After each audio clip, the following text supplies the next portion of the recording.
качество питания, чтобы была здоровая нация. Абсолютно правильно. Все в рамках доктрины продовольственной безопасности Российской Федерации.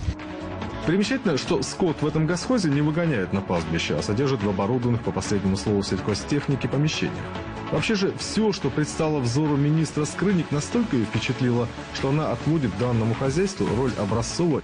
Никаких прикосновений молока ручного нет. Да. Там что есть, когда мы строили, Вот. все самое, что есть. В Гудермесе же Елена Скрынник была приятно удивлена агрокомбинатом, производящим собственную томатную пасту, разнообразные соки. Кстати, и качество соков министр успел оценить. Отличного качества сок, отличного.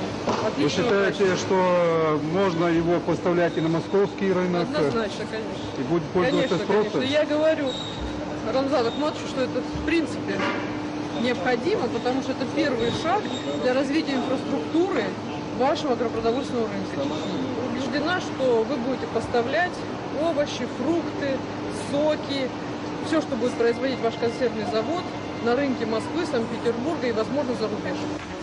Итальянское оборудование, установленное на предприятии, позволяет производить экологически чистые продукты. И вообще, Рамзан Кадыров уже давно взял курс на возрождение и приумножение былой славы местной пищевой промышленности. И министр Скрынник это хорошо понимает и готова поддержать. В свое время вот в Советском Союзе занимали первые-вторые места наши воды, серная вода и минеральная вода занимали первые-вторые места.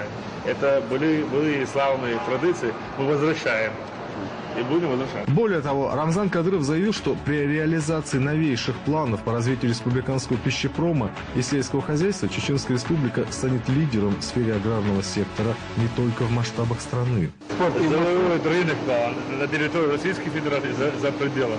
А зачем останавливаться в регионе? Если у нас получается, должны развиваться, там, кормить людей вот, чисто, экологически чистым продуктом, соки, мясо, молоко, йогурты, все самое лучшее должно быть у нас. Мы молодые, нам позволяет климат есть, у нас природные возможности есть.